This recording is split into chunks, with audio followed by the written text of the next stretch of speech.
Je m'appelle William, j'ai 33 ans. Et la veille de Noël, après avoir passé 72 heures d'affilée à décorer le manoir de mes parents, à cuisiner leurs rôtis et à polir leur argenterie, ma mère m'a regardé dans les yeux et m'a dit que je n'avais pas de place à table. Mais avant de vous raconter l'enveloppe qui a tout changé, et le silence assez fort pour briser le verre, je veux savoir d'où vous écoutez. Faites-le moi savoir dans les commentaires.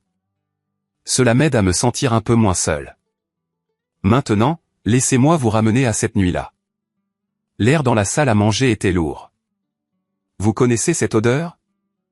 De la sauce riche et épaisse, du parfum cher, et cette odeur de pain qui ne vient que d'un vrai sapin de 3 mètres. C'était l'odeur de l'argent. Mes parents, Richard et Lydia Foster, aimaient cette odeur plus que tout. Je venais de rentrer de la cuisine.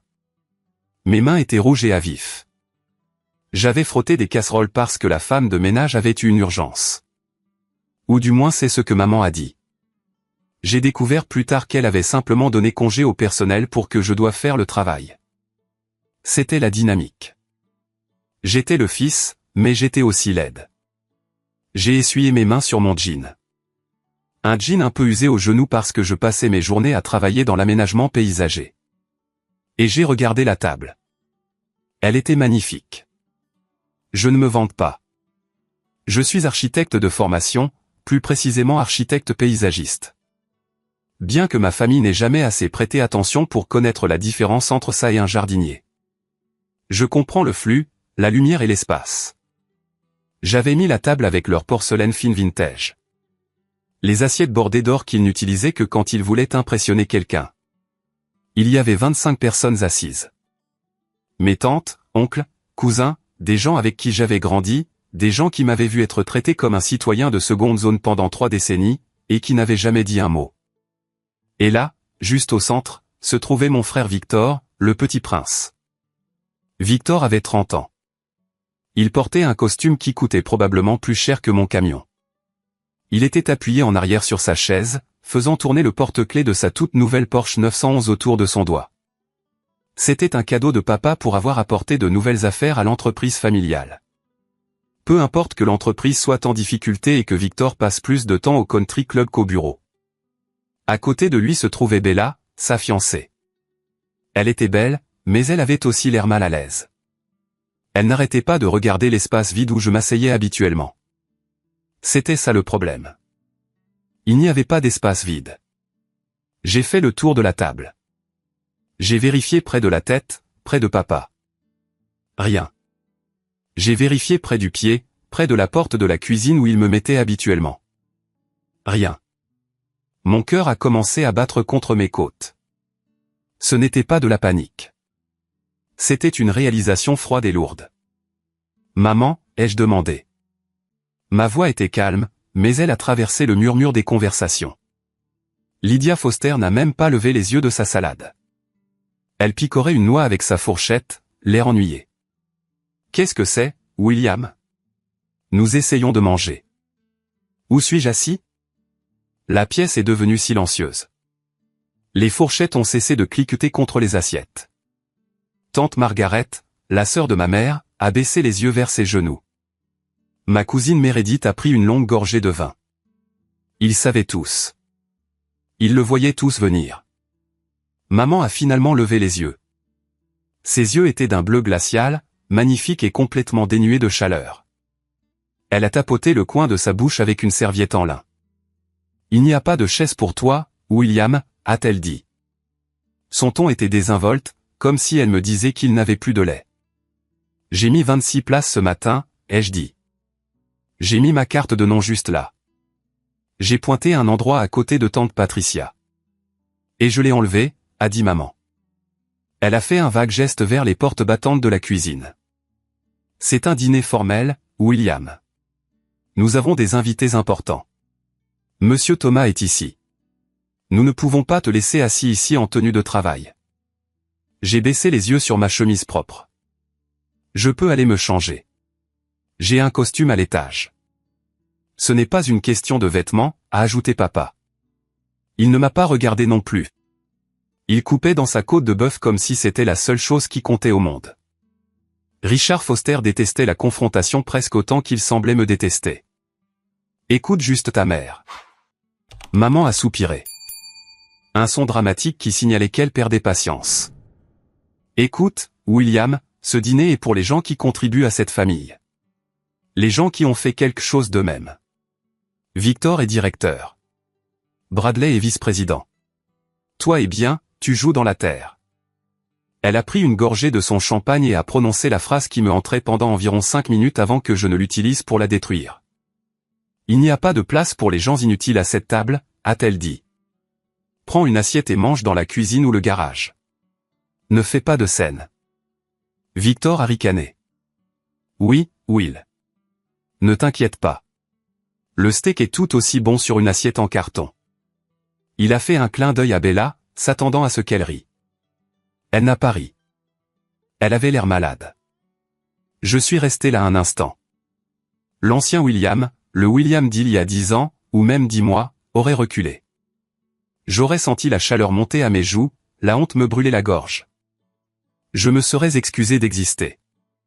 Je serais allé à la cuisine, aurais mangé les restes et lavé leurs plats plus tard, espérant que si je travaillais assez dur, il finirait peut-être par m'aimer. Mais ce William est mort il y a 6 mois, en même temps que ma grand-mère. J'ai regardé mon père. C'était un homme grand, aux épaules larges, avec des cheveux argentés qui lui donnaient l'air distingué. Il était le pilier de la communauté et il était lâche.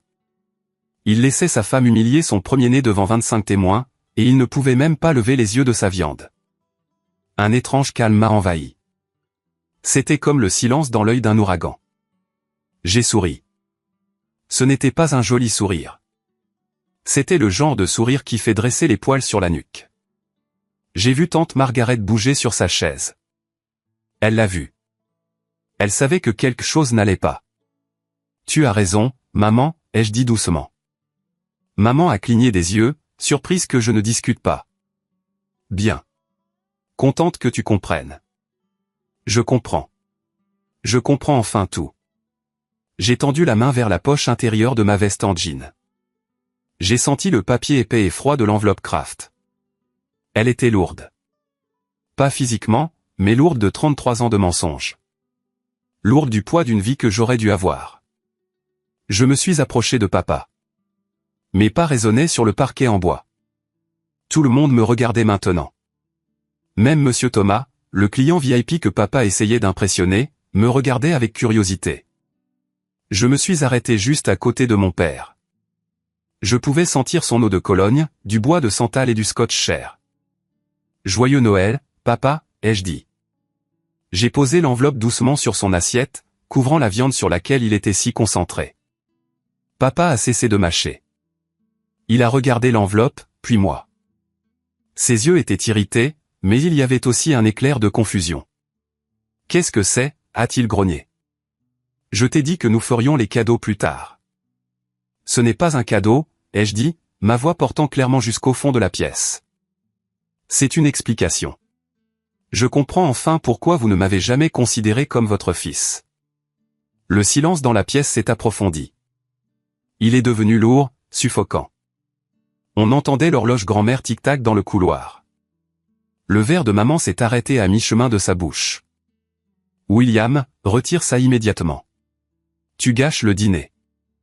Ouvre-la, Richard, ai-je dit à mon père, l'ignorant. Papa a posé son couteau et sa fourchette. Ses mains tremblaient légèrement. Peut-être qu'il le sentait. Peut-être, au fond de la partie de son cerveau qu'il avait éteinte pendant 3 décennies, qu'il savait ce qui allait arriver. Il a pris l'enveloppe. Il a glissé un doigt sous le rabat. J'ai fait un pas en arrière, croisant les bras. J'ai regardé Victor. Le sourire narquois glissait de son visage, remplacé par un froncement de sourcils. Il a regardé de moi à l'enveloppe. Alors que papa sortait les papiers, j'ai pensé à la façon dont j'en étais arrivé là. Comment un garçon qui voulait juste construire des Legos et rendre son père fier est devenu un homme debout dans une salle à manger prêt à brûler tout l'héritage de sa famille. Pour comprendre pourquoi je lui ai remis cette enveloppe, il faut comprendre les 33 ans de coupure, de bleu et de silence qui ont mené à ce moment. Il faut comprendre que les monstres ne naissent pas, ils sont fabriqués. Et ma famille, ils étaient des artisans experts.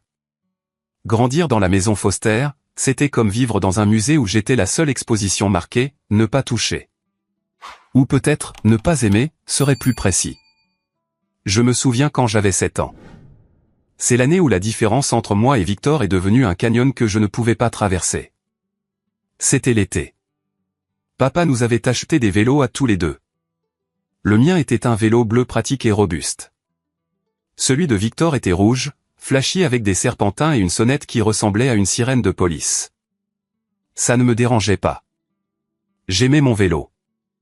J'ai passé des heures dans le garage à régler la selle, à huiler la chaîne, à m'assurer qu'il était parfait. J'aimais la façon dont les choses fonctionnaient. J'aimais les réparer. Victor, qui avait 4 ans à l'époque, a foncé avec son vélo directement dans les rosiers en 10 minutes. Il a tordu le cadre et rayé la peinture. Il a crié comme s'il avait été abattu. Maman est sortie de la maison en courant, terrifiée. Elle a ramassé Victor, vérifiant s'il n'avait pas de rayures qui n'étaient pas là. Oh, mon pauvre bébé. Ce stupide vélo. Puis elle s'est tournée vers moi. J'étais debout à 3 mètres de distance, tenant une clé à molette. « William, pourquoi ne l'as-tu pas arrêté ?» a-t-elle crié. Je réparais mon « tu es le frère aîné. Tu es censé le surveiller. Tu es inutile. » Ce mot « inutile ». C'était son arme préférée. Papa est rentré à la maison ce soir-là. Il a regardé le vélo tordu de Victor et le mien, immaculé. Il ne m'a pas félicité d'avoir pris soin de mes affaires. Il a soupiré. « Donne ton vélo à Victor », a-t-il dit. « Mais papa », ai-je protesté, ma poitrine se serrant. « C'est le mien. Je l'ai réparé. » Victor est contrarié. « William, ne sois pas égoïste. Tu peux rouler sur celui qui est cassé. Tu aimes réparer les choses, n'est-ce pas? Répare-le. » Alors, j'ai regardé Victor rouler sur mon vélo bleu, riant, pendant que je passais la semaine suivante à essayer de redresser un cadre en acier avec un marteau trop lourd pour mes mains. J'ai appris une leçon ce jour-là. Dans cette maison, Victor reçoit le prix et moi le travail. En vieillissant, ça a empiré. J'avais des appartous. Maman disait que j'étais un ringard et que je devais avoir une vie sociale. Victor a raté ses maths. Maman a embauché un tuteur privé et lui a promis un voyage à Disney World s'il obtenait un C-. J'ai intégré l'équipe universitaire d'athlétisme. Papa a manqué toutes les compétitions parce qu'il était occupé au bureau. Victor a eu le rôle principal dans la pièce de théâtre de l'école. Il avait 3 répliques en tant qu'arbre. Et toute la famille élargie est venue avec des bouquets de fleurs. Je suis devenu invisible. J'ai arrêté d'essayer de leur montrer mes bulletins scolaires. J'ai arrêté de les inviter à mes événements. Je me suis retiré dans la seule chose qui avait du sens pour moi, le design. Je m'asseyais dans le jardin pendant des heures à dessiner. Je dessinais des plans de cabanes dans les arbres, de fontaines, de jardins où les murs étaient assez hauts pour empêcher tout ce qui était mauvais d'entrer. La seule personne qui me voyait était grand-mère Eleanor. C'était la mère de papa, mais elle détestait Lydia. Je ne savais pas pourquoi à l'époque. Je savais juste que quand elle venait nous rendre visite, l'air dans la maison changeait. Maman devenait nerveuse. Papa devenait silencieux. Grand-mère me trouvait caché dans l'abri de jardin ou la bibliothèque. Elle sentait la lavande et le vieux papier. Elle me pressait un bonbon dur dans la main, toujours du caramel au beurre, et me serrait dans une étreinte qui ressemblait à la sécurité. « Tu as des mains de bâtisseur, William », m'a-t-elle dit un jour, traçant les callosités sur mes paumes. Tout comme un véritable artiste, elle a hésité. Puis elle a regardé mon visage, cherchant quelque chose. « Tu lui ressembles tellement », a-t-elle murmuré. « Comme papa », ai-je demandé. Elle a ri d'un son sec et amer.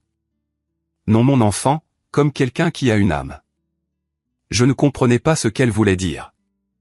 Je savais juste qu'elle m'aimait. Et cela faisait que maman me haïssait encore plus. Le point de rupture, le premier du mois, est survenu l'année dernière. Maman est tombée malade. C'était une mauvaise grippe qui s'est transformée en pneumonie. Elle est restée alitée pendant 3 semaines. Victor était introuvable. Il était à Miami avec ses amis, faisant la fête avec la carte de crédit de papa. Papa était inutile en cas de crise. Il s'est contenté d'engager des infirmières et de se cacher dans son bureau. Alors je me suis occupé d'elle. J'avais 32 ans. Un homme adulte avec ma propre petite entreprise d'aménagement paysager, mais je suis rentré chez eux pendant 3 semaines. Je lui ai apporté de la soupe. J'ai changé ses draps. Je lui ai lu des histoires quand elle était trop faible pour tenir un livre. Une nuit, la fièvre a cessé. Elle a ouvert les yeux. J'étais assis sur la chaise à côté de son lit, épuisé, tenant un gant de toilette. Elle m'a regardé droit dans les yeux. Ses yeux se sont adoucis une seconde. Juste une seconde, j'ai pensé. C'est ça. Elle me voit. Victor, a-t-elle râlé. Mon cœur s'est brisé. Non, maman. C'est William. La douceur a disparu. Ses lèvres se sont retroussées de dégoût. Où est Victor? Je veux mon fils. Victor est à Miami. Maman, je suis là depuis 3 semaines. Appelle-le, a-t-elle exigé, tournant la tête de mon côté. Je ne veux pas de toi. Tu me mets mal à l'aise. Tu rôdes toujours. J'ai quitté la pièce. J'ai roulé jusqu'à un parking au bout de la rue et j'ai pleuré pendant 1 heure. C'était la dernière fois que j'essayais de gagner son amour. Puis, il y a 6 mois, grand-mère Eleanor est décédée. Les funérailles étaient un spectacle. Maman portait une robe noire qui coûtait plus cher qu'une concession funéraire et a versé de fausses larmes pour la femme qu'elle ne supportait pas. Papa avait l'air soulagé. Victor vérifiait son téléphone pendant l'éloge funèbre. Je me tenais à l'arrière, ayant l'impression que le sol s'était ouvert et avait englouti la seule lumière de mon monde. Après le service, David Whitmore, l'avocat de grand-mère, m'a pris à part. David était un homme de la vieille école, vif comme l'attaque et fidèle comme un chien. William, a-t-il dit, sa voix basse. Venez à mon bureau demain, seul. Ne dites rien à vos parents. C'est à propos du testament, ai-je demandé. Je savais que grand-mère avait de l'argent, mais je supposais que tout irait à papa. C'est à propos de l'héritage, a dit David. Eleanor a laissé des instructions spécifiques, et elle vous a laissé quelque chose qu'elle a gardé caché pendant 33 ans. Le lendemain, j'étais assis dans le bureau boisé d'acajou de David. Il a posé une boîte en bois sur le bureau. Elle était vieille, abîmée, et sentait la lavande. Votre grand-mère voulait que vous ayez ceci après son départ, a dit David. Elle a dit que vous en auriez besoin pour vous libérer. Libre de quoi? David m'a regardé avec pitié. Du mensonge, mon fils. Du mensonge. Il a poussé la boîte vers moi. Mes mains tremblaient en atteignant le loquet. Je ne le savais pas alors, mais à l'intérieur de cette boîte se trouvait une bombe. Une bombe qui allait faire exploser la table de la salle à manger, la Porsche, le manoir et la fausse vie parfaite de la famille Foster. J'ai ouvert le couvercle. À l'intérieur de la boîte en bois, il n'y avait pas d'argent, pas de bijoux, juste du papier. Il y avait une pile de lettres attachées avec un ruban bleu, un journal relié en cuir, et tout au fond, un document jaune qui semblait officiel. J'ai pris le document en premier. Il provenait d'un laboratoire appelé Genitech, daté d'août 1990. C'était 6 mois avant ma naissance. J'ai lu les lignes, mais mon cerveau a refusé de les traiter au début. Sujet A, Richard Allen Foster. Sujet B, fœtus, dépistage prénatal par amniosynthèse. Probabilité de paternité, 0%. J'ai fixé le 0. Ce n'était pas une erreur. C'était un 0. Richard Foster n'était pas mon père. J'ai senti la pièce tourner. J'ai attrapé le bord du bureau pour me stabiliser. Toutes ces années de négligence, la froideur, la façon dont il me regardait comme si j'étais un étranger qui avait envahi sa maison. Tout avait un sens. Mais pourquoi? Pourquoi est-il resté? Pourquoi m'a-t-il élevé? Continuez à lire, a dit David doucement. J'ai détaché le ruban des lettres. Elles étaient adressées à Lydia. L'écriture était artistique, ample, chaotique. La signature au bas de la première lettre disait « Daniel, ma très chère Lydia, je me fiche de l'argent. Je me fiche de ce que dit ta mère. Nous pouvons y arriver. Je suis un artiste, oui, mais je peux nous construire une vie. S'il te plaît, N'épouse pas Richard juste parce que c'est sûr. Le bébé, notre bébé mérite l'amour, pas un compte en banque. J'en ai pris une autre. Lydia, pourquoi ne me réponds-tu pas? Je sais que tu es enceinte. Est-ce le mien? Je le sens dans mon âme que c'est le cas. S'il te plaît, parle-moi juste. Et une autre. Si tu ne me laisses pas voir l'enfant, j'irai devant les tribunaux. J'ai des droits. Puis une lettre de l'écriture de Lydia. Copie. Elle a dû garder. Daniel, si tu me contactes à nouveau, je dirai à la police que tu me harcèles. L'enfant est celui de Richard. Nous avons fait le test. Reste loin de ma famille ou je te ruinerai. Tu es inutile. Tu n'es rien. Retourne à ta peinture et laisse-nous tranquilles. Mes mains tremblaient si fort que j'ai failli laisser tomber le papier. Elle a menti. Elle savait que j'étais le fils de Daniel. Et elle a menti pour garder sa vie confortable avec Richard, l'homme d'affaires fortuné. J'ai ouvert le journal de grand-mère Éléanore. L'entrée de 1992, quand j'avais 2 ans, m'a brisé. Lydia me l'a dit aujourd'hui. Elle l'a admis. Elle en a ri. Elle a dit, Richard sait, mais il a accepté de rester pour éviter un scandale. Il se soucie plus de sa réputation à la firme que de la vérité. Mais il haïsse le garçon. Je le vois. Ils le punissent d'exister. Je veux le dire à Daniel, mais Lydia a menacé de déménager et de ne plus jamais me laisser voir William si je disais un mot. Je suis une otage, et mon pauvre petit-fils est le prisonnier. J'ai refermé le journal. Je suis resté là en silence pendant longtemps. La colère est une chose étrange. On pense qu'elle brûle fort comme le feu, mais la vraie rage, celle qui change votre vie, est froide. C'est le zéro absolu. Je n'étais plus triste. Je n'étais plus le petit garçon pleurant sur un vélo cassé. J'étais un homme qui avait été volé. Ils avaient volé mon père. Ils avaient volé mon identité. Ils m'avaient utilisé comme un punching ball pour leur propre mariage misérable. Richard me haïssait parce que j'étais la preuve de l'infidélité de sa femme. Lydia me haïssait parce que j'étais le rappel vivant de l'homme qu'elle aimait réellement mais qu'elle était trop avide pour choisir. Elle m'a traité d'inutile, ai-je murmuré. C'était quoi, a demandé David. Elle me traite d'inutile tout le temps parce que mon père était un artiste. Parce qu'il n'était pas rentable. Que voulez-vous faire, William, a demandé David. Éléanore vous a laissé un fonds fiduciaire. Il est suffisamment substantiel pour partir et ne jamais regarder en arrière. Vous n'avez pas à les combattre. J'y ai réfléchi. Je pourrais prendre l'argent. Je pourrais disparaître. Allez trouver ce Daniel Mercé. Mais ensuite, je me suis souvenu que Noël approchait. Je me suis souvenu du message que j'avais reçu de maman ce matin-là. Assure-toi de venir tôt pour décorer la semaine prochaine et porte quelque chose de décent. Ne nous fais pas honte. Il voulait m'utiliser une dernière fois. Il voulait soutirer un peu plus de travail au fil inutile avant de le jeter. Non, ai-je dit. J'ai regardé David dans les yeux. Je ne veux pas juste partir. Je veux qu'ils le sentent. Je veux brûler leur maison. Métaphoriquement parlant, a souri David. Un sourire de requin. Eh bien, Éléanore espérait que vous diriez cela. Elle nous a laissé des munitions. Des munitions? Nous avons l'enregistrement original, a dit David. Votre grand-mère était une femme intelligente. Elle a enregistré ses conversations avec Lydia. Et nous avons les coordonnées de Daniel Mercé. Il est en Oregon. Il vous cherche depuis 30 ans. William, il a un dossier de chaque lettre rejetée qu'il a envoyée. Des larmes ont de nouveau piqué mes yeux, mais je les ai retenues. Il me voulait. Il n'a jamais cessé de vous vouloir. C'était le carburant dont j'avais besoin. J'ai passé les 6 mois suivants à planifier.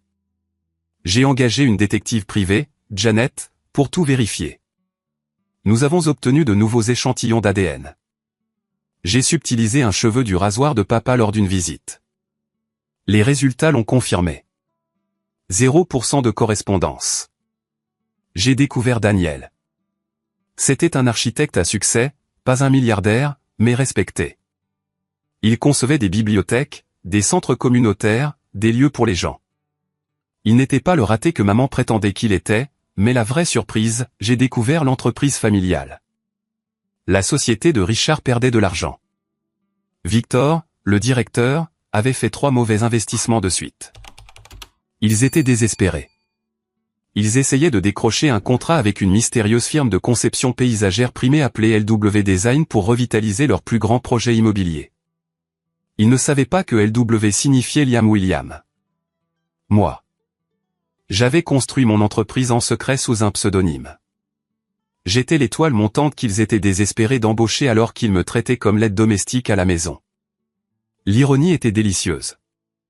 Alors, j'ai attendu. J'ai laissé maman me donner des ordres. J'ai laissé papa m'ignorer. J'ai laissé Victor se vanter de sa voiture. J'ai laissé la pression monter et monter comme une chaudière avec une valve bloquée.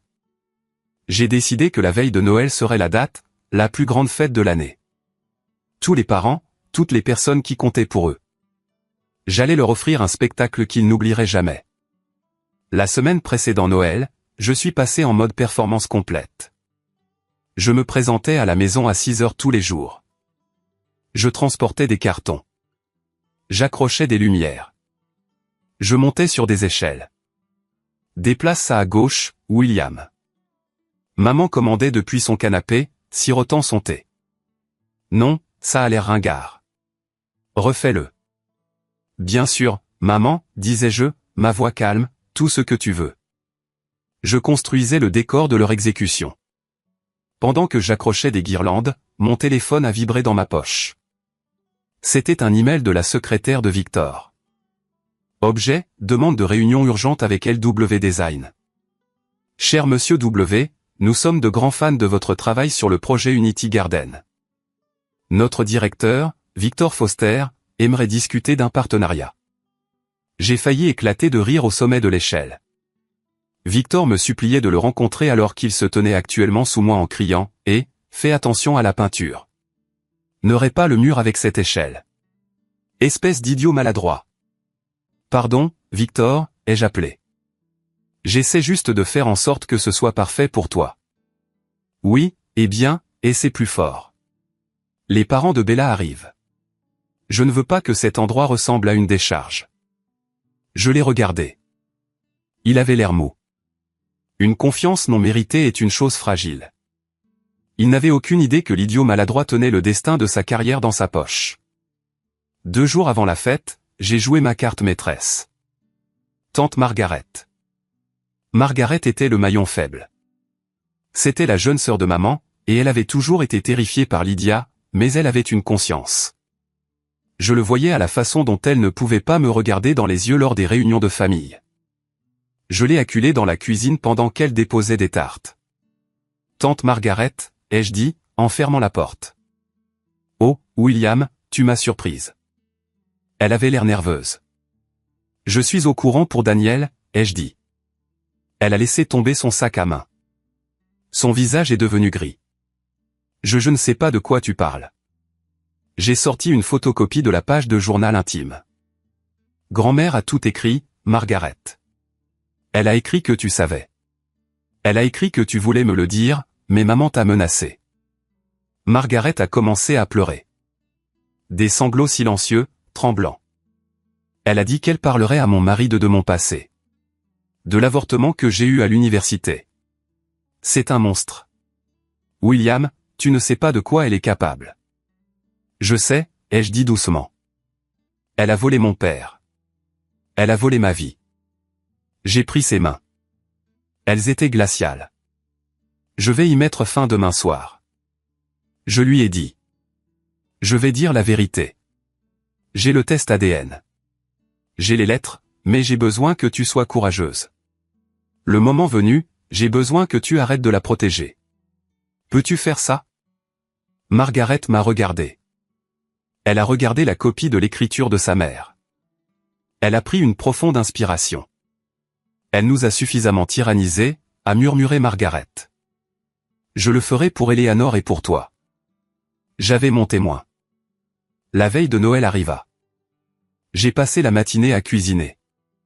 L'odeur du dinde rôti et de la farce à la sauge emplissait la maison. Ça sentait le festif jusqu'à la nausée. Je suis monté à l'étage pour me doucher et me changer. J'ai mis mon meilleur costume, un costume gris anthracite sur mesure que j'avais acheté avec mon propre argent grâce à mes prix de design secret. Il me seyait parfaitement. Je me suis regardé dans le miroir. Je ne voyais pas le fil non désiré. Je voyais un homme qui avait survécu. Quand je suis descendu, les invités arrivaient. Papa était à la porte, serrant des mains, jouant le rôle du patriarche bienveillant. Maman glissait dans une robe de velours rouge, acceptant les compliments sur les décorations que j'avais accrochées. « Oh, Lydia, la maison est magique !» s'écria ma cousine Meredith. « Merci », maman rayonnait. C'était un travail d'amour. Elle a pris le crédit. Bien sûr. Je me tenais dans l'ombre du couloir. Victor est entré avec Bella. Il a jeté les clés de sa Porsche dans le bol en cristal près de la porte avec un grand fracas, s'assurant que tout le monde voit le logo. « Belle voiture, Vic », a dit l'oncle Bob. « Oui, elle se conduit comme un rêve », s'est vanté Victor. De 0 à 100 en 3 secondes, vous savez, les avantages du travail. Il m'a vu là. Il m'a regardé de haut en bas, ricanant devant mon costume. Ouah, regarde le jardinier se faire beau. Il a ri. Tu l'as loué, Will? J'espère que tu n'as pas mis de terre dessus. C'est le mien, Victor, ai-je dit. Bien sûr. Et, apporte-moi un scotch, veux-tu? Puisque tu es là à ne rien faire. Il m'a dépassé en me bousculant l'épaule. Je n'ai pas bougé. Je n'ai pas apporté le scotch. Je l'ai juste regardé entrer dans la salle à manger. Profitant, petit frère, ai-je pensé. Profite de la voiture. Profite du costume. Profite du mensonge. Tout est sur le point de s'évaporer. J'ai attendu que tout le monde soit assis. J'ai attendu que les rires soient les plus forts. Puis je suis entré dans la salle à manger pour trouver ma chaise manquante. Et cela nous ramène au moment, au silence, à l'enveloppe sur l'assiette. Le doigt de papa était sous le rabat. Le compte à rebours de la bombe avait atteint 0. Papa a sorti les papiers. Le bruit du papier craquant glissant de l'enveloppe a semblé résonner comme un coup de feu dans la pièce silencieuse. Il a regardé la feuille du haut, le test ADN. J'ai observé son visage attentivement. Je m'attendais à ce qu'il crie immédiatement, mais il ne l'a pas fait. Il s'est figé. Sa peau, habituellement rosée et saine, est devenue de la couleur de la cendre. Il l'a lu une fois, puis il l'a lu à nouveau. Puis il a regardé le deuxième élément de la pile. La photo de maman et Daniel prise sur une plage en 1990. Ils s'embrassaient. C'était passionné, réel, le genre de passion que je n'avais jamais vu entre mes parents de toute ma vie. Richard Foster a laissé échapper un son que je n'avais jamais entendu auparavant. C'était un grognement bas et étouffé. « Richard » a demandé maman, sa voix tremblant légèrement. « C'est quoi cette ordure? Pourquoi tu la fixes ?» Papa a lentement levé la tête. Ses yeux étaient injectés de sang. Il a regardé maman avec une haine pure et non dissimulée. « Tu as dit que c'était une rumeur » a-t-il murmuré. Sa voix tremblait. « Il y a 33 ans, tu as juré sur la tombe de ta mère que ce n'était qu'une rumeur. » De quoi parles-tu? Maman s'est levée, ses bracelets cliquetants. Elle a tendu la main vers les papiers. Donne-moi ça. Papa a claqué sa main sur la table. Bam. L'argenterie a sauté. Le vin a éclaboussé le verre de ma cousine Meredith. Tout le monde a sursauté. Ne touche pas à ça, a hurlé papa. Il a brandi le test ADN. 0%. 0. Il n'est pas le mien, Lydia. Il ne l'a jamais été. La pièce a éclaté. Halètement. Chuchotement. Tante Patricia a couvert sa bouche. Il ment. Maman a crié, pointant un doigt manucuré vers moi. William l'a falsifié. Il a toujours été jaloux de Victor. Il essaie de détruire cette famille parce que c'est un raté. Elle a regardé autour de la pièce, désespérée. Vous ne voyez pas? Il est malade. Il est mentalement instable. Je n'ai pas dit un mot. J'ai juste tendu la main dans ma poche et j'ai sorti une petite télécommande. J'avais anticipé que vous diriez cela, maman, ai-je dit calmement. J'ai pointé la télécommande vers le mur derrière papa. J'avais installé un projecteur plus tôt, caché derrière un arrangement floral, ostensiblement pour montrer un diaporama de souvenirs de famille pendant le dessert. L'écran s'est déroulé. Le projecteur a ronronné, mais au lieu de jolies photos de bébé, une vidéo a commencé à jouer. C'était tante Margaret. Je l'avais enregistrée hier sur mon téléphone. Sur l'écran, le visage de Margaret était marqué de larmes. Lydia me l'a dit en 1990, a dit la vidéo de Margaret, sa voix résonnant dans la salle à manger. Elle riait de la façon dont elle avait trompé Richard. Elle a dit qu'elle avait besoin de son argent, mais elle voulait le bébé de Daniel. Elle a menacé de détruire ma vie si je le disais à qui que ce soit. Et elle a falsifié les lettres de Daniel. Il a essayé de trouver William. Il a envoyé de l'argent. Il a envoyé des cadeaux. Lydia les a tous brûlés. Dans la salle à manger, la vraie tante Margaret s'est levée. Elle tremblait, mais elle a regardé sa sœur. C'est vrai, a dit Margaret, sa voix se brisant. Je ne peux plus garder tes secrets, Lydia. Eleanor t'a détesté pour ça. Et je me déteste de t'avoir aidé. Maman ressemblait à un animal piégé. Elle a regardé Margaret, puis papa. Margaret est jalouse. Maman a hurlé. Elle a toujours voulu ce que j'ai. Qu'avez-vous d'autre, maman, ai-je demandé. Voulez-vous entendre l'audio de grand-mère? J'ai appuyé sur un autre bouton. La voix grinçante et incomparable de grand-mère Eleanor a rempli la pièce. C'était l'enregistrement que David m'avait donné. Lydia, tu ne peux pas éloigner le garçon de son père, a dit la voix de grand-mère. Regardez-moi, vieille femme, a répondu la voix de maman, aiguisée, cruelle. Si vous le dites à Richard, je vous mettrai dans la maison de retraite la moins chère que je puisse trouver. Je ferai en sorte que vous mouriez seul. Et William, je le mettrai à la rue. C'est mon pion, mère. Il reste jusqu'à ce que je dise qu'il parte. L'audio a coupé. On aurait pu entendre une mouche voler. Monsieur Thomas, le client VIP, a lentement posé sa serviette sur la table. Il a regardé papa, puis maman avec un regard de dégoût absolu.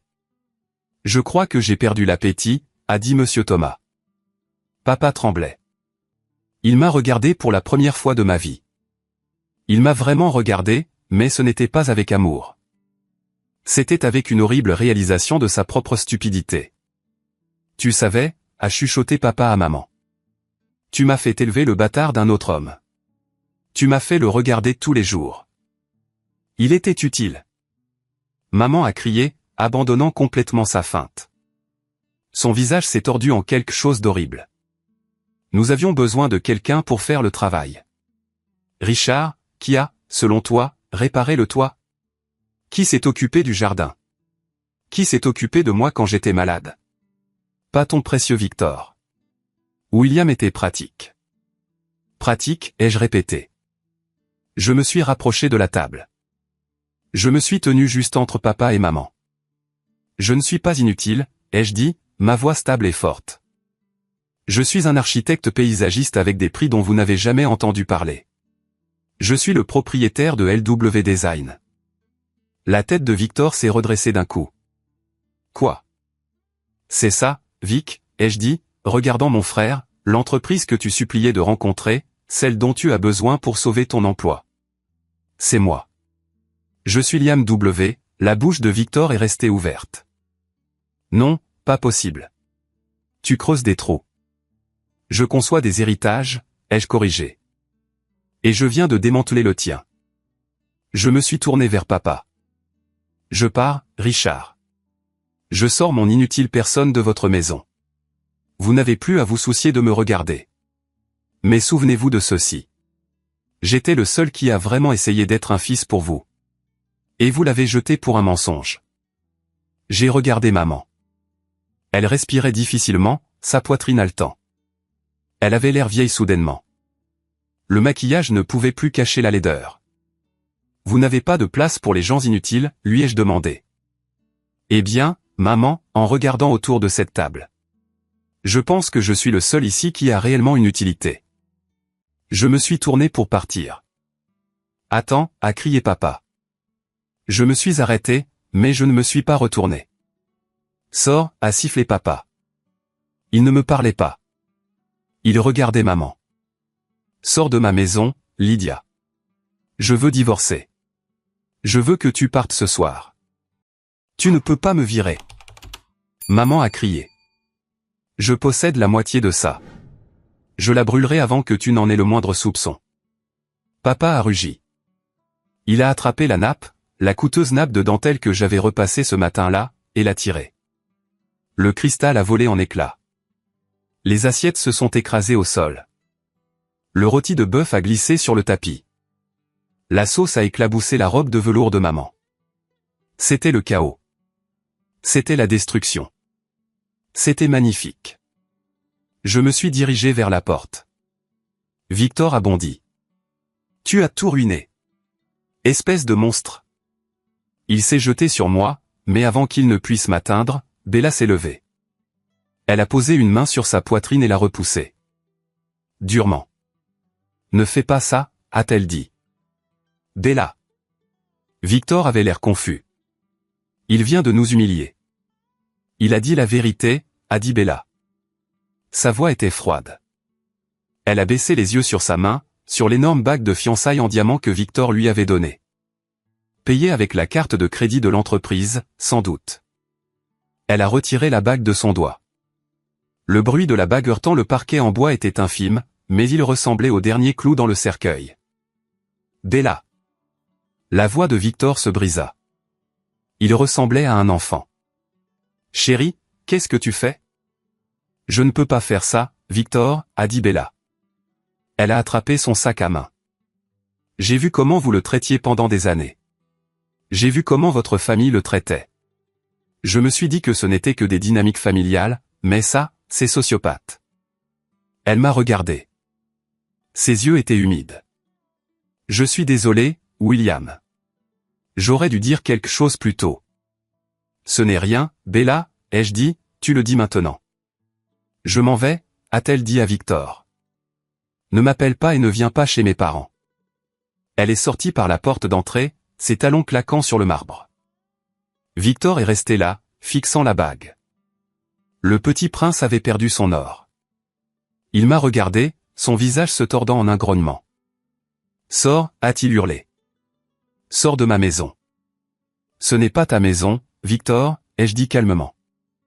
Et honnêtement, vu l'état des finances de l'entreprise, je doute que ce soit la maison de papa très longtemps non plus. Je suis entré dans le couloir. J'ai attrapé mon manteau. Monsieur Thomas, le client, mettait son écharpe. Il m'a regardé alors que je m'approchais. Liam W, a-t-il réfléchi. J'aurais dû le savoir. L'éclairage dans le jardin, la symétrie. C'est votre signature partout. Je suis désolé que vous ayez dû assister à ça, monsieur Thomas, ai-je dit. Il a secoué la tête. Ne vous excusez pas. Vous venez de me faire économiser beaucoup d'argent. J'étais sur le point d'investir des millions dans la firme de votre père parce que je pensais qu'ils avaient de l'intégrité. Je vois maintenant que le seul talent de cette famille se cachait dans le jardin. Il m'a tendu sa carte de visite. Appelez-moi lundi. Ma firme a besoin d'un nouveau chef paysagiste. Embauche directe. Pas d'intermédiaire. J'ai pris la carte. Merci, monsieur. J'ai ouvert la lourde porte d'entrée en chêne. L'air froid de l'hiver a frappé mon visage. C'était vif, propre, ça sentait la liberté. Derrière moi, les cris avaient atteint leur paroxysme. J'entendais maman sangloter. Papa criait à propos d'avocats et de gardes d'actifs, et Victor jetait des objets. On aurait dit l'enfer. J'ai descendu la longue allée. J'ai dépassé la Porsche de Victor. Elle brillait sous les lampadaires. Une belle machine possédée par une âme LED. J'ai atteint mon camion. C'était un pick-up Ford de 10 ans. Il avait des bosses. Il avait des taches de rouille. Il était rempli de sacs de terre et de pelles. Je suis monté et j'ai tourné la clé. Le moteur a rugi. Un son rauque et pétaradant que j'aimais. En sortant de l'allée, j'ai regardé la maison une dernière fois. Les fenêtres brillaient, mais à l'intérieur je savais qu'il faisait noir. L'image parfaite était déchirée. Je ne me sentais pas triste. Je ne me sentais pas seul. J'ai fouillé ma poche et j'ai sorti le bout de papier que David m'avait donné. L'adresse en Oregon, Daniel Mercer. J'ai mis le camion en marche. Joyeux Noël, tout le monde, ai-je murmuré à la cabine vide. J'ai démarré, laissant l'épave dans mon rétroviseur. Je ne quittais pas seulement une maison. Je quittais 33 ans à me faire dire que je n'étais pas suffisant. J'ai roulé pendant 3 heures cette nuit-là. J'ai pris une chambre dans un motel bon marché au bord de l'autoroute. J'ai acheté un sandwich à la dinde dans un distributeur automatique de station-service. C'était le meilleur dîner de Noël que j'ai jamais eu. Le lendemain matin, mon téléphone a explosé. 50 appels manqués de maman. 20 de papa. Une série de SMS injurieux de Victor. Espèce d'ingrat. Reviens ici et arrange ça. On peut en parler. Papa, tu es mort pour moi. N'attends pas un centime d'héritage. Victor, tu as ruiné ma vie. Bella m'a bloqué. Je vais te tuer. Je les ai lus. Et puis j'ai fait quelque chose que j'aurais dû faire il y a 10 ans. Je les ai bloqués. Tous. Puis j'ai vu un SMS de tante Margaret. Margaret, merci, William. J'ai fait une valise. Je suis à l'hôtel. Je me sens enfin légère. Va le trouver. Va trouver ton père. J'ai souri. Je suis remonté dans mon camion. J'avais un long trajet devant moi. L'Oregon était à 1000 km. Mais pour la première fois de ma vie, je savais exactement où j'allais. Et je savais exactement qui j'étais. Je n'étais pas William Foster, le fils inutile. J'étais William Mercer, et j'étais un architecte. J'avais démoli un bâtiment condamné. Maintenant, il était temps de concevoir quelque chose de nouveau. Mon vieux pick-up Ford a cahoté sur l'autoroute, accumulant des kilomètres entre moi et la ville où j'étais né, élevé et finalement rejeté. Plus je roulais, plus je me sentais léger. C'était comme si chaque borne kilométrique me débarrassait d'une couche des attentes lourdes et suffocantes que j'avais portées pendant 33 ans. Le paysage changeait. La jungle de béton et les banlieues soignées ont cédé la place à des pins imposants, des montagnes brumeuses et la beauté sauvage et indomptée du nord-ouest Pacifique. L'Oregon ne m'a pas accueilli avec des lumières néon ou de la prétention.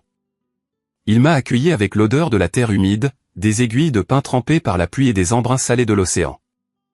C'était un voyage de près de 2000 miles.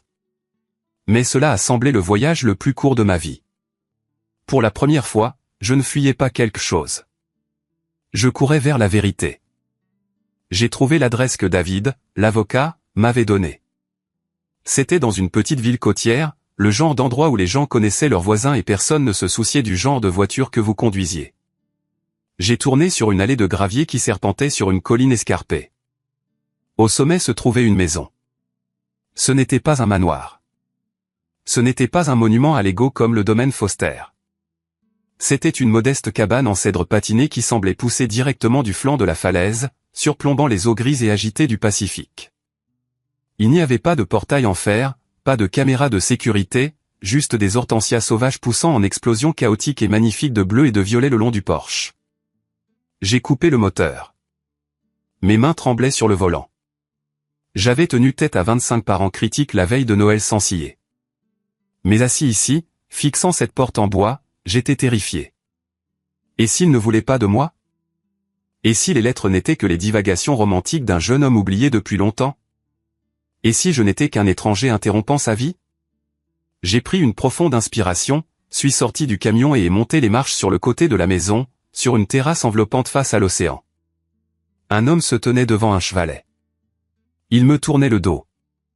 Il portait un pull en laine taché de peinture qui avait connu des jours meilleurs, et ses cheveux gris étaient fouettés par le vent côtier.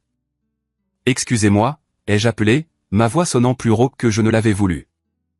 L'homme s'est figé. Il a lentement baissé son pinceau et s'est retourné. Et à ce moment-là, la terre sous mes pieds a cessé de bouger. C'était comme me regarder dans un miroir qui me montrait mon avenir. J'ai vu mes propres yeux me regarder. Brun foncé, profond, plissé au coin. J'ai vu la même mâchoire, la même façon de tenir ses épaules. Pendant 33 ans, j'avais regardé Richard Foster et vu un étranger. Maintenant, en regardant cet homme que je n'avais jamais rencontré, je me voyais. Puis-je vous aider, a-t-il demandé. Sa voix était profonde, résonnante et gentille. Puis il a plissé les yeux, faisant un pas de plus. Il a laissé tomber le pinceau. Il a clatré sur le pont en bois, roulant au loin inaperçu. Mon Dieu, a-t-il murmuré, la couleur de son visage s'évanouissant. Lydia. J'ai secoué la tête, luttant contre la boule dans ma gorge. Non, je suis William. Je suis son fils. Daniel Mercer n'a pas demandé de pièce d'identité. Il n'a pas demandé de test ADN. Il n'a pas demandé pourquoi j'étais là.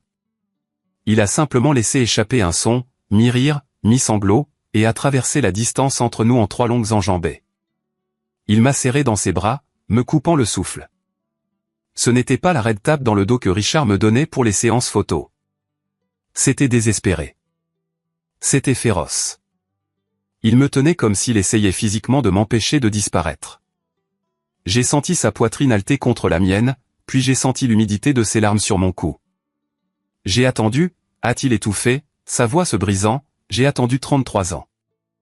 Nous ne nous sommes pas lâchés pendant longtemps. Debout sur cette terrasse venteuse, avec le rugissement de l'océan en contrebas, j'ai enfin ressenti la seule chose que j'avais cherchée toute ma vie, l'appartenance.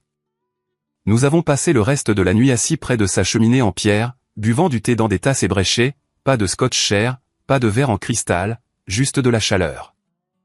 Nous avons parlé jusqu'au lever du soleil. Il m'a tout raconté. Il m'a raconté l'été où il a rencontré Lydia, comment il est tombé amoureux de son feu, sans réaliser que c'était un feu qui brûlerait tout ce qu'il touchait. Il m'a montré une pièce fermée à clé dans son atelier. Elle était remplie de croquis, des centaines. Des croquis d'un bébé, d'un tout petit, d'un jeune garçon, d'un adolescent. Je ne savais pas à quoi tu ressemblais, a dit Daniel, passant une main sur un dessin au fusain d'un jeune garçon jouant avec des blocs. Alors, je l'ai imaginé. Je te dessinais chaque année à ton anniversaire. C'était la seule façon pour moi d'être un père pour toi. Nous nous sommes connectés à un niveau qui dépassait la génétique. Daniel était aussi architecte, bien qu'il ait quitté le monde commercial il y a des années pour se concentrer sur des conceptions organiques durables. Quand je lui ai dit que j'étais Liam W, et que je lui ai montré des photos de mes projets sur mon téléphone, il a penché la tête en arrière et a ri. Un son fort et retentissant qui a rempli la petite cabane. La génétique est une chose amusante, n'est-ce pas, a-t-il dit en s'essuyant les yeux. Ils ont essayé de vous enterrer dans le béton, William. Ils ont essayé de faire de vous un jardinier, mais ils n'ont pas pu tuer l'artiste. C'est dans votre sang. Pendant que je me remettais en Oregon, l'Empire Foster, à l'Est, s'écroulait plus vite que je n'aurais pu l'imaginer. Tante Margaret m'a appelé 2 semaines plus tard. Sa voix sonnait fatiguée, mais plus légère, libérée de la peur qui l'avait tourmentée pendant des décennies. Elle m'a donné des nouvelles de la terre brûlée que j'avais laissée derrière moi. Richard avait demandé le divorce le lendemain de Noël. Ce n'était pas à l'amiable. C'était une guerre. Humilié et enragé, Richard a utilisé toutes ses ressources pour détruire Lydia, il a révélé la preuve de son infidélité à leur cercle social pour sauver la face. Lydia Foster, la femme qui vivait pour le statut, est devenue une paria du jour au lendemain. Elle a été exclue du country club. Ses amis ont cessé de lui rendre ses appels. Les avocats de Richard ont été impitoyables, utilisant la clause d'infidélité de leur contrat de mariage pour la laisser presque sans rien. Elle a dû quitter le manoir et s'installer dans un petit appartement dans un quartier douteux de la ville. Elle m'a envoyé un message une fois. Un long message décousu me blâmant d'avoir ruiné l'image de la famille. Je n'ai pas répondu. Je l'ai simplement supprimé. Son venin n'avait pas d'antidote, mais je ne buvais plus le poison. Et Victor. La chute du petit prince a été la plus dure. Sans l'argent de la famille de Bella pour soutenir l'entreprise, et avec la réputation de Richard en lambeaux, la société a sombré. Pour réduire les coûts, Richard a fait l'impensable, il a viré Victor. Dépouillé de son titre, de son salaire et de sa fiancée, Victor s'est effondré. La Porsche a été saisie. La dernière chose que j'ai entendue de Margaret, c'est que Victor travaillait comme vendeur d'assurance, postant toujours des tirades en colère sur Facebook à propos de la façon dont son frère jaloux l'avait saboté. Il n'avait toujours pas compris. Je ne l'ai pas saboté. J'ai juste arrêté de le soutenir. Mais ma plus grande victoire n'a pas été leur échec. Ce fut ma propre ascension. Un mois après mon arrivée en Oregon, Monsieur Thomas a tenu parole. Il est venu me rencontrer. Il ne se souciait pas du scandale. Il ne se souciait pas des ragots. Il s'est assis à la table de cuisine rudimentaire de Daniel, a regardé les croquis que Daniel et moi avions préparés ensemble pour son projet, et a claqué sa main sur la table. Ceci, a dit Monsieur Thomas, c'est exactement ce que je voulais. Il y a une âme. Il a signé le contrat sur le champ, un accord de plusieurs millions de dollars. Je me fiche que votre nom de famille soit Foster, Mercer ou Smith. Monsieur Thomas m'a dit, j'embauche le talent, pas le pédigré. J'ai regardé la ligne de signature. Je n'ai pas signé William Foster. Et pour la première fois, je ne me suis pas caché derrière Liam W. J'ai pris le stylo et j'ai signé William Mercer.